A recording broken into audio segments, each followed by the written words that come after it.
पर सवार थी उसकी जिंदगी, हमने अपनी नाव को डुबाकर उसके सफर को आसान कर दिया। मौत से ठीक पहले भोजपुरी अभिनेत्री अमृता पांडे ने इस पंक्ति को अपने व्हाट्सएप पर स्टेटस लगाया था।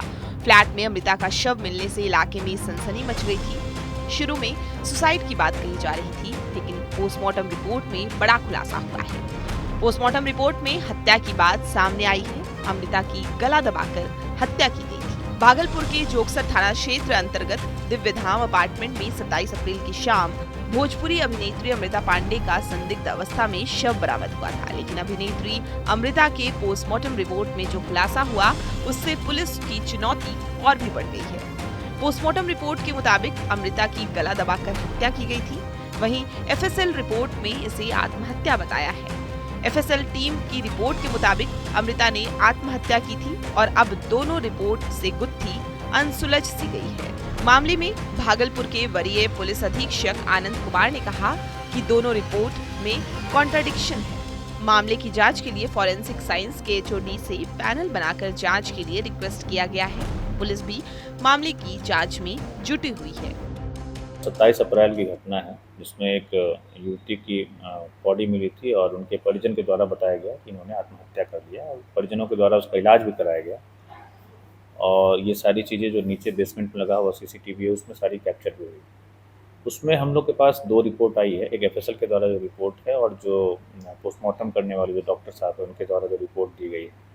तो दोनों रिपोर्ट में कंट्राडिक्शन है, तो उसको रिजॉल्व करने के लिए हम लोगों ने सप्लीमेंट्री ओपिनियन के लिए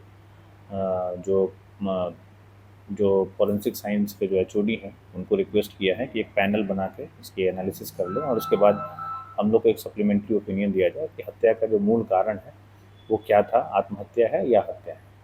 तो हम लोगों ने सप्लीमेंट्री ओपिनियन की रिक्वेस्ट दे दी है और एक एसआईटी सिटी एसपी साहब के नेतृत्व में काम कर रही है और सभी बिंदुओं को जोड़ कर और सभी कड़ियों को जोड़कर जिस निष्कर्ष पर भी हम लोग पहुँचेंगे तो उसके बाद आप लोग को हम लोग बताएंगे कि घटना का कारण क्या है।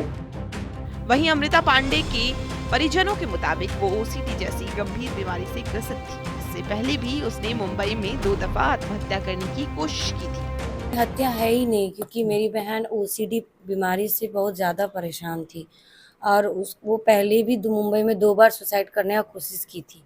तो उसके मन में हो सकता है वहाँ पे सब चीज़ चलता होगा, बीमारी को लेकर तो चलता ही रहता था उसके दिमाग में। बहुत ज़्यादा वो ओसीडी को लेकर परेशान थी और जब हम उसको देखे तो वो सुसाइड, मतलब उसको सुसाइड में ही देखे थे हम। अभी क्या लग रहा है आपको? ये हमको पूरा विश्वास है कि कुछ भी हो जाए, हमको पता है कि वो सुसाइड ही की है, बीमार की वजह से सुसाइड ही की है। पोस्टमार्टम रिपोर्ट जो क्लियर कर रहा है, वो दोबारा जांच कर ले, लेकिन ये पता है कि सुसाइड ही की है। आपको बता दें कि अभिनेत्री अमृता पांडे कई भोजपुरी फिल्मों में काम कर चुकी थी। खेसारी लाल यादव के साथ दीवानापन फिल्म में लीड रोल निभाया था। वहीं वेब सीरीज को लेकर भी काम कर रही थी। अमृता पांडे अपनी बहन की शादी में मुंबई से भागलपुर आई थी, जिसके बाद उसी फ्लैट में ये घटना हुई। भागलपुर से TV9 के लिए शिवम की